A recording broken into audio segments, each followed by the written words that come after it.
Welcome, ladies and gentlemen, to the Identity 5 North America and European Summer Tournament. Take care of my baby. Yes, this is mine now. I'm Mark Takuno, and joining me today is Sayora. Sayora slash doll kidnapper. No, that's mine now. Naib's my one OTP, my one true partner. Wow, your boyfriend is not gonna be happy about You that. know, my. Anyways, so we'd like to welcome you all once again. We are currently on day 2 of our tournament. Yesterday we had some great games, great showing, and I guess it just really goes to show how much talent we have going on in the community. But Yes. since we are heading into day 2, I'm all the more excited, especially as these matches go along, as we head in further into the bracket, we start weeding out these teams and we determine who the best of the best for North America and Europe is potentially going to be. True, and I just wanna give you a little did you knows today before we actually start. Please. I just watched last night. That's why I was a bit of an underslept kind of person. I was watching Grizzly on his videos, and there was one video that did you know he already has his music out. He made a single because he was Really? yes, he was trying out the Red Lady, and on the Okay. test server. And while he was trying the Red Lady, he was he was queued by bots. So Okay. so while he was doing bot matches, he was already making his single. You know what's the title? There's already two songs. Oh my goodness. After being with Grizzly at Colibus, indulge me.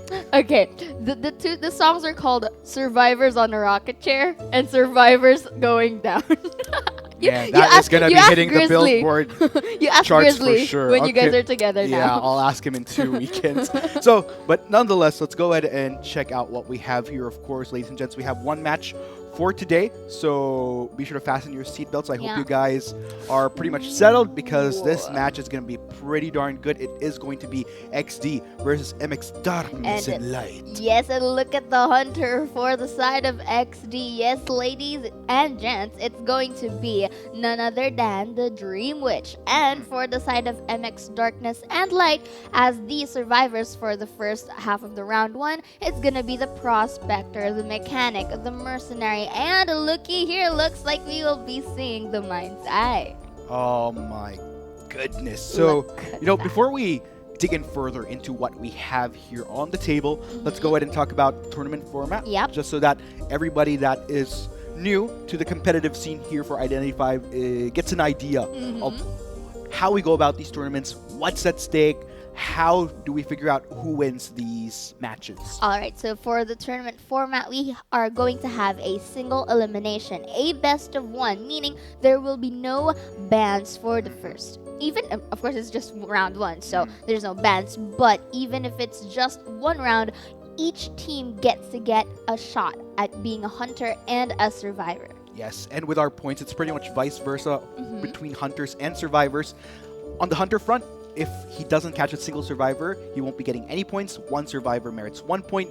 2 survivors that he catches merits 2 points. 3 survivors, 3 points. And the little extra incentive here for Identity 5 tournaments, Yes. if you manage to catch all 5 survivors, send them off blasting to the sky, you will be Wow. rewarded not just 4, but that extra point, rounding it up to a total of 5 points. Same goes for survivors, wherein if all 4 survivors escapes, they are rewarded 5 points, and you pretty much go down the line all the way to the Yes. bottom 0 points if none of them manage to escape. So it's very, very crucial here. This is something that we talked about yesterday, where since this is a best of 1, you don't really have any room for error, in which case for these survivors as well as the hunter, you ideally want to you want to put your best foot forward to guarantee that victory. And I think with the games that we saw yesterday, pretty much definitive, we saw how these teams really stuck to their guns, Yep. not only in terms of True. what they might be good at, could also be just pretty much straight up stick to the meta.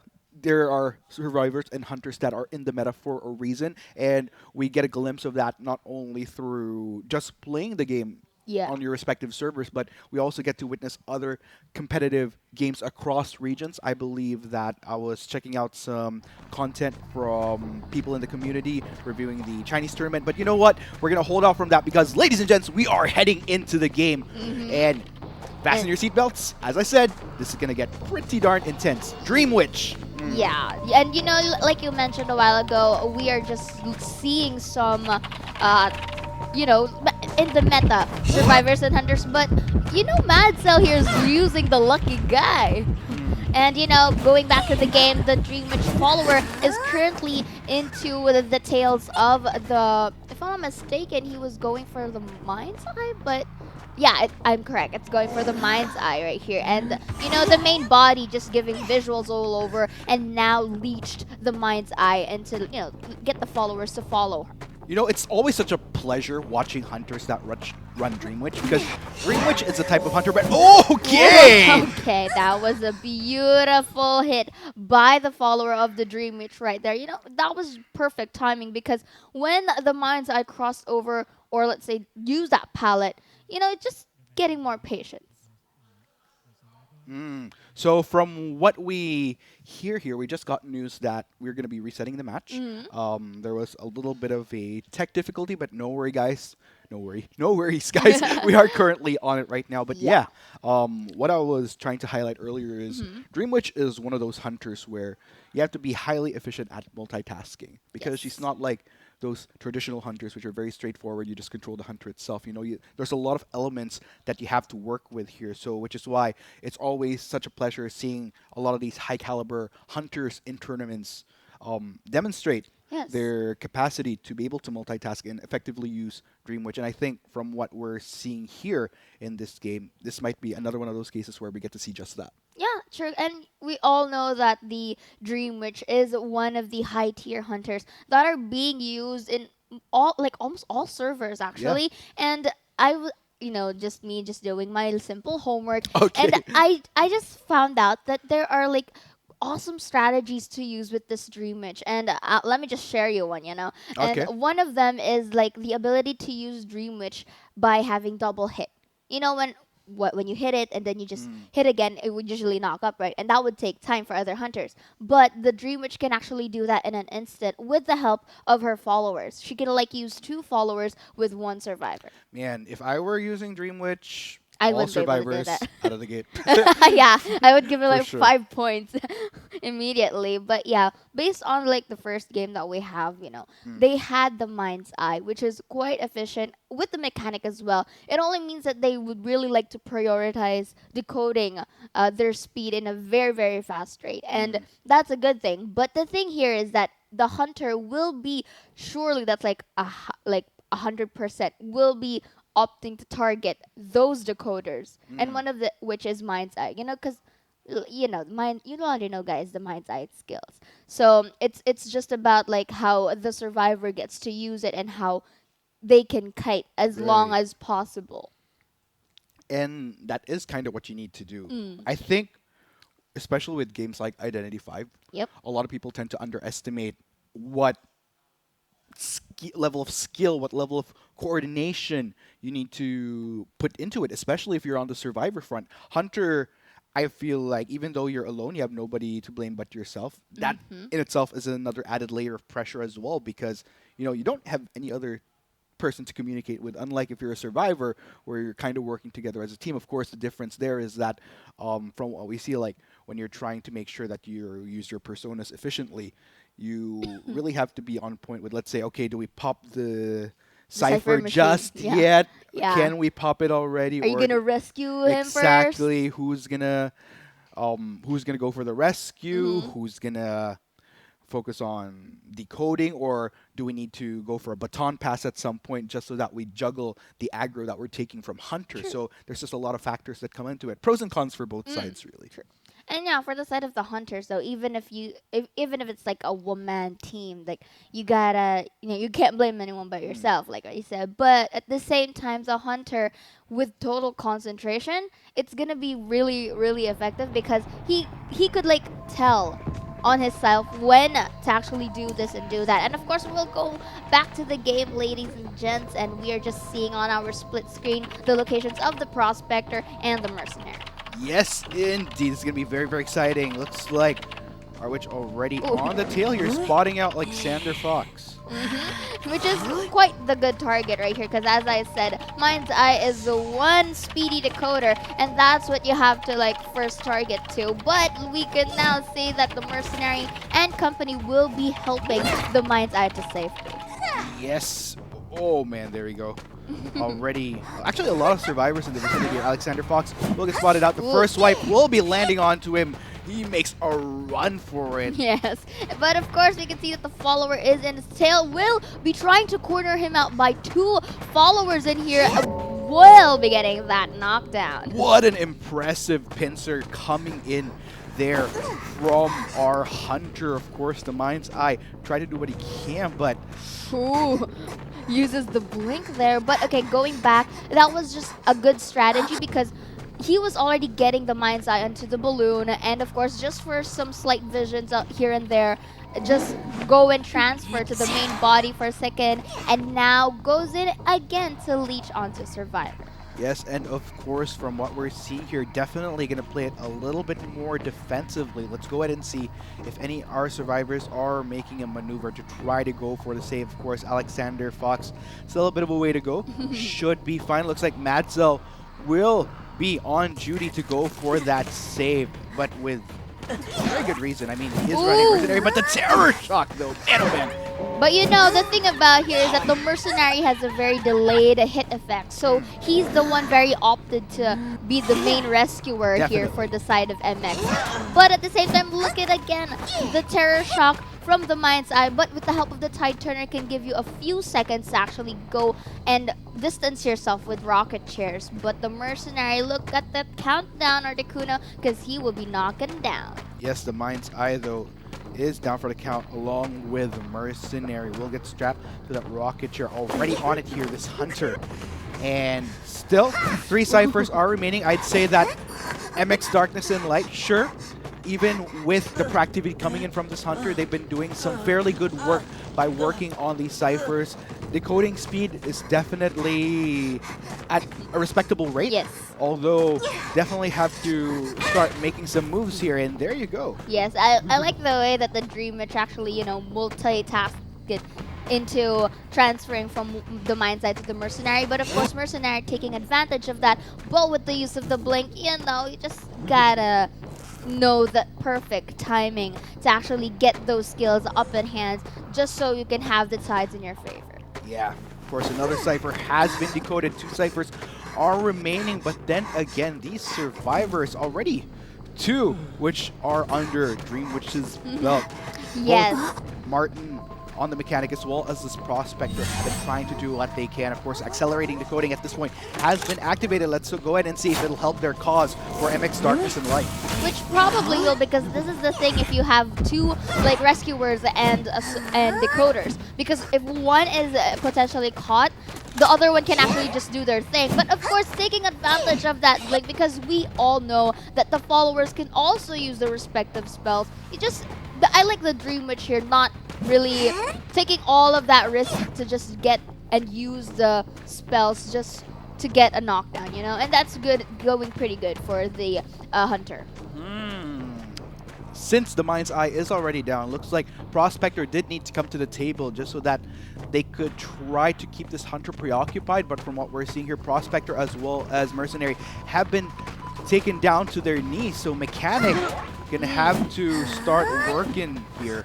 Yes, and of course we see that both of the rescuers are down, and the Mechanic's decoding speed will surely decrease. That's for sure. But maybe the reason why that the Prospector aided that Mind's Eye, even if it's just a little bit, because this is like a best of 1, and you want to have points as much as possible. Definitely. It was just about the timing that got a bit out of hand here. But we can see though the Mechanic is doing a good job, just buying time, getting sacrificing a hit, just so potentially to actually rescue the remaining survivor right there. But the Dream Witch is very, very well aware of this, that the Mechanic will be having that decoding debuff and just go for that target. Yeah, Prospector though, let's go ahead and see. Still, we have those 2 ciphers up in the air. Of course, Mechanic is already down. Hasn't been strapped just yet, but then again, pretty much understandable with Mercenary as well as Mind's Eye already down. There's not really as much pressure to need to bring that mechanic to the rocket chair. Pretty good strategy, pretty much standard in competitive. We'll just revert to instead looking for that last survivor, this Hunter. That was almost a bit, I thought that they would like collide in there, but knowing that the Prospector is doing a very good job kiting here onto the hospital, the Dream Witch priority now is to just let that mechanic sit and let the Prospector come to you, That's just a good way to like bait out a survivor, but Prospector would know any better because from what I've seen, he has like remaining magnets left.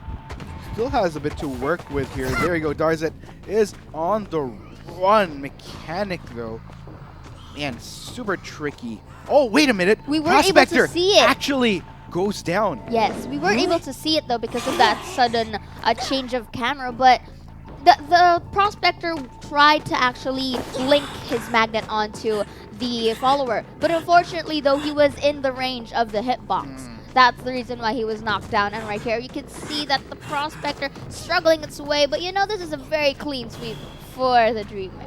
Yeah, XD's Hunter, lots of work done. MX Darkness and the like, they tried to hold their own in this game. Fortunately, did not quite work out, but still very well played here on both fronts. Again, like I mentioned, we're getting some pretty darn good Identity 5 games off of this tournament, and not disappointed the least bit. Yep, that is true. But this is still the first half of the round one. Yeah. I mean, Team MX Darkness and Light can still pull this off because they will be the one who's going to be the Hunter this time around. Yeah, and this is something that we talked about yesterday where we've seen both matches almost go the same route where with the first score. round, with the same score, both first rounds starting off with a perfect sweep for the Hunter. And then we always say this going into the next game, there's definitely a lot more pressure for the team that needs to catch up in points because it's either you force that tie or you lose out on being able to proceed to the next bracket. So again, got to give your salutes to these players because it's not just simply playing, let's say you're just casually playing on your phone Identity 5, or maybe if you're feeling a little bit more competitive, try to climb up the ranks. This is, there's something at stake here. Speaking of which, we never actually got to talk about what is at stake for this tournament. Oh, well, yes, of course. Detectives, we will be having a prize pool. If I'm not mistaken, correct me if I'm wrong, but it's $3,000 US. Oh my goodness. The number of skins I would have been able to. The number of echoes, you could go giveaways. Yeah. Oh, come on. I would have just splurged it on the Persona event, to be honest. But, the Persona event's over now. So you go for the part 2. Go for part 2. Yeah, hopefully I can get whatever skins I can off of part 2. Yeah. There are lots of waifus there. So. Regrets. It's okay. It's okay. But yeah, once again, congratulations to XD. XD. Man, great performance from that Hunter. And I saw his name. I'm kind of wondering if he is a streamer because he has the platform Twitch. Towards the end. Yeah, so definitely going to catch that. I would like to see it too. Yeah. At the end of the day, he hit them with that do. Okay. I'm not sure if they how to pronounce that, but chat is probably not going to forgive me for that pun. For those that follow K-pop, I'm probably dead after this. Yeah, probably are. Probably. So we're going to give our teams a little bit of a break to strategize, and we are going to be taking a break as well on our end. We have been your casters. I'm Mark Takuno. And I'm Ciara. And you guys are watching the Identity 5 North American and European Summer Tournament.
Welcome back, ladies and gentlemen, to the Identity 5 North America European Summer Tournament. And we have just come from a game where, following the trend, Hunter, another 5-4? 4. 4 survivors. Oh, okay. With 5 points. Gotcha. I'm like, 5-4. Is there a new points now? But of course, yeah, 5 points, 4 out of 4 survivors skyrocketed, Yes. blasting off again. Team Rocket. Yeah, but this is, it's too early to, conclude because we are heading on to our second Yes. half. And maybe, the hunter for the MX Dark and Light will be getting another sweep. And we're going to Definitely. have a tie, Yeah, I would love to be I'd able love to see that. commentate on more games because this is the one and only match that we're having. Of course, even more matches will be happening over the next weekends to come. Of course, we'll be joining you during the next weekend and during the quarterfinals onwards. We are going to be seeing some Persuadable and Gaming Grizzly on the desk. Don't forget my autograph. And of course, going back here, we're already into the second half of our match. And for MX Darkness and Light, they would be the hunters this time. And looky here, looks like we will be seeing a Joseph for the side of, it's the photographer, by the way. Yeah, I keep calling the name because, shipping it with Nani. Yeah, you're that close with them. Yeah. And going back First name terms. for the side of XD, they will be the ones who's going to be the survivor this time. And looky here, looks like we'll be having a mercenary, the coordinator, the mechanic, and of course the seer. This should be interesting. So if I'm not mistaken, as far as the broadcasted games, this is the first game where we will be having a photographer. Yes. As far as the broadcasted games Yes, go, yes. I'm not really sure with the games that we weren't able to broadcast because, of course, a lot of these games are happening simultaneously. Yep. I believe Persuadable made an effort to, Do an English comment. on one of the other games for. Persuadable noticed me. I'm pretty sure he. But well, that's like a big thing for me, and that's my first time. yeah, it's your first time casting. Yeah. You're doing okay. Okay. Yeah. Okay. But yeah, let's go ahead and talk about this draft here once again. So I would say this is something that we brought up during the last time, pretty much up to standard here. Not surprised to be seeing a lot of these seers, a lot of these mechanics. Normally, if we did have these instances where we do have a banning phase, these are usually on the tippity top of priority with what people would want to take away. A few other instances would be picks like Prospector, Enchantress, Mercenary, but probably not as high up in comparison to the value that Seer and Mechanic brings to the table. But you know what, guys? We'll let the players' gameplay speak for itself as we head into our second round between MS Darkness and Light on the Hunter side with XD on the Survivor side. Yep, and of course this is like a usual strategy for the photographer. Say, smiles at the camera, and he goes into the mirror world to actually get the mirror image of the survivors. And you know what happens in reality when this coordinator is in a rocket chair? He's gonna get knocked down immediately. And that's the good priority coming from the photographer here for the side of MX Darkness and Light. But this is not gonna stop the XD members because this is a good opportunity for them to just go and keep on decoding. And mind you, Articuno, you saw a while ago that the other survivors also went inside the survivor world, the mirror world rather, to actually go and decode, right? Yep. That's to prevent a sudden, heart attack, mini heart attack, Right. like, okay, suddenly the hunters are here. And that's a very good discipline for the side of XD. Yeah, looks like Matabatsudo here trying to look for his next target. We'll be finding If I'm not mistaken, since it had a hoodie, it would be the mercenary. Oh, that was a seer, and that's the mercenary. There, I'm Princer right correct. there. Uh-huh. So he's currently literally sprinting his way out of there, of course. Not going to be putting any mind. Wouldn't be focusing on Yes. trying to chase him down. Would not be wise. Wouldn't be the most efficient use of time. We'll be trying to look for other means instead. And it looks like Smile to the camera, Going says back. the photographer right here. And it was a good call for that photographer to not prioritize that mercenary simply because, like what we keep on saying, he has a delayed hit effect, which won't be necessary until this point in time. for the side of the hunter. And yes, he would just go on and focus onto the mirror image because you know the mirror images won't be running away from you. And that's a very good thing for the photographer to prioritize right now. Yeah, but so far from what we're seeing here, MX Darkness and Lights, Hunter putting in a lot of work, but same goes for XD Survivors. Definitely not getting deterred. We're seeing these ciphers already being played out here. I think from the spread that we're seeing here on the other side, I believe a number of these ciphers have already been decoded Yep. to a Not bit. just pop. Not going for the full decode just Yeah. yet, just so that you have a lot more options to pop later on if needed. Looks like we just heard like some sort of palette dive thingy, but you can see here that the photographer already has sight on the one who is currently making that mark right there. And of course, in the long run, we just saw that the mirror image of the mercenary was down on the chair and goes for that knockdown. But this is a good strategy for the mechanic. You know why? He's purposely using that mark so that the photographer would be baited out and go and catch him instead, so that the mercenary and company will be rescued. But the photographer, knowing this better, decides to teleport. Yes, we're trying to seek out a target here, in which case we'll just find another A one seer. of those. That was a seer, if I'm not mistaken. If I'm not but- mistaken, that was a puppet. It was? Oh yeah, it is, because I don't see them owls, Yeah.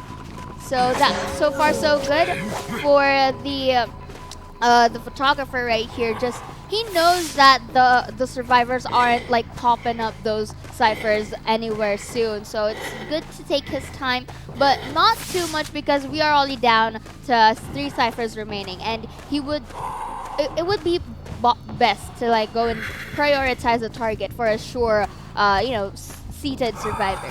Right, and I guess here on the Hunter front, I think it's great that the photographer was able to seek out those puppets because you kind of want to dwindle down the efficiency that the mechanic has in getting Yes. these decodes faster. And as you can see, speaking of getting things done faster, look at the number of ciphers already taken off the board. Just 1 cipher remaining, in which case, and we're reaching another one of those tricky scenarios where since we're at 1 cipher remaining with all 4 survivors alive and kicking, it's definitely going to be a taller order here for the photographer to equal out, to tie the Yep. scoreboard, because you need all 4 survivors down. And Yes. with 1 survivor remaining and all 4 up, it's, man. Yep. The pressure is getting more intense for the side of the hunter, but the hunter knows this. He's very well aware of this and is just trying to target this mercenary as much as possible, because the mercenary already knows that he has that decoding decrease when it comes to the decoding debuff, because the mercenary a while ago was injured, so she opted to just go and be the one to kite the hunter right here. But the hunter, just look at this patience though, just not wasting any time. He wants that sure hit, and he's just doing the best he can right here. And that was just a good turn. He waited for the mechanic to actually go, but the survivors were already up because the last cipher was already popped. Yeah, that was pretty much what Mumu was doing there. Just gonna kite around the hunter. Once I get that last hit, that's where he popped that last cipher and make a run for it. And I think at this point, XD definitely at a very heavy advantage here. But of Yes. course, this is not going to be deterring MX Darkness and Lights' Hunter. Still trying to go for it. There you go, getting the hit onto the coordinator. Yes. And for the side of the hunter, this is his perfect opportunity to actually go and pick off some survivors right here because he has detention.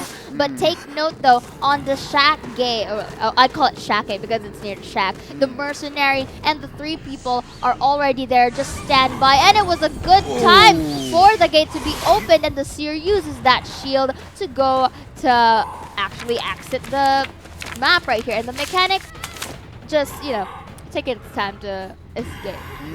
So there you have it. We're really starting to see the pattern. same score Yes. for the 3 matches that we had here, at least on the live stream. Like I mentioned, On there's the other matches broadcast, yeah. happening, not elsewhere, but off stream. Since we could only do, Simultaneously? we could only cover so many games Yeah. for this Because they're tournament. like, how many teams do we have? If I'm not mistaken, More it's than 30. Yeah, more than 30. So Yes. It's just That's a so lot. yeah, it's amazing. And more than 30 teams would only mean many people playing this game. Hmm. Good job, guys. Good job. Yeah, good job. Yeah. And I don't know.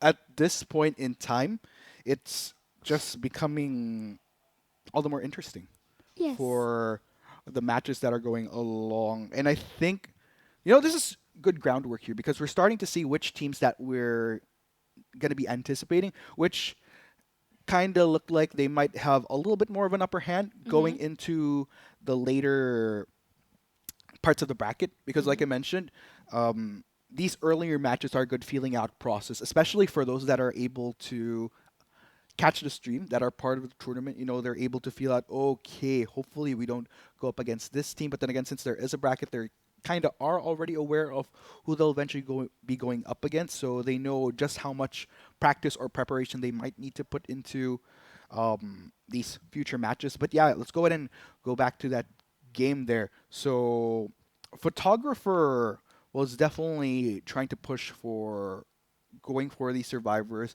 I think that's one of the trickier things when you are running Photographer. You know, there's there's that. There's How a do I put it? double. Yeah, there's like two worlds. different worlds. Yeah. And it's not the best of both worlds sometimes. Wow. You're kind of singing Yeah, right I'm now, feeling you the know. puns you're today. you're feeling Like, it, The And- puns that are probably making people cringe. But in you chat know, right now, but it's yeah. it's a good way, to start it off. But going back to what you said, it's true. I mean, there are two worlds, and you have to consider two things: the mirror image and the real image. And I think for me, I like. I'm playing, of Right. course. I'm playing the game as well. So from what I've observed for the photographer users is that they, of course, prioritize the mirror image. But to counter that, the survivors go in a very far distance away from the photographer so that if ever their mirror images were seated down on a rocket chair, they would be knocked out in a range where the photographer can't see them. And this is a good opportunity for the survivors to actually go and heal him without using their self-heal ability. Right. And you gotta hand it to these survivors as well. They played around that quite well. But as we mentioned, when you go about these tournaments, when you go out these picks, you have to weigh in whether you lean towards the meta or if you're confident enough in what your pocket picks are. Yes. Since you're confident in that pick, you practice it more. You know that you're gonna be able to perform on it. That's what you bring to the Yeah. table. And at the end of the day, you got to give kudos to MX Darkness and Light for playing their hardest out there. Their kiting time, is really it really took long for in my opinion, because if I'm gonna play that game, I wouldn't be able to kite it. I mean, on just 1 second pack, they would knock me Yeah, down. like the in first it. 15 seconds. Yeah, of the no, game. actually 10 seconds. You're because gonna run straight into the hunter and like. I am not a good kiter, ladies and gents. That's what you gotta, And seeing their patience, and them just doing their thing it's really, something to worth commending for. Yeah, overall, I'd say we definitely, with the one match that we have broadcasted today, I will say that we definitely got the most out of it, for sure. Yes. For sure. Really liked commentating that game, and especially all the other games that we'll be having as we go along over the next Course. week. And like I mentioned, very, very excited. As these brackets go along, the more competitive it gets, the more that we see. Intense. Yeah, the more intense, the strong teams climbing up the ladder. And I think we are going to have an interesting conclusion once we hit that final weekend. Yes, but For for sure. now, we'll be hitting the hay. No? Yep. I'm saying? Yeah, since this is the last match, we will be saying our farewells for now. We would, of course, like to thank everybody from the Identity 5 community for the support that you've been showing for the game that we all love. Love course. the positivity coming in from everybody. And rest assured, we are going to be bringing you all the more action, give it much more justice come the next weekend. Yes, of course. And with that, we are your commentators. My name's Seora. And of course, I'm Arctic Kudo. Thank you for tuning in to the Identity 5 North American European Summer Tournament. We'll be catching you next weekend for some more Identity 5 action. For the meantime, adios.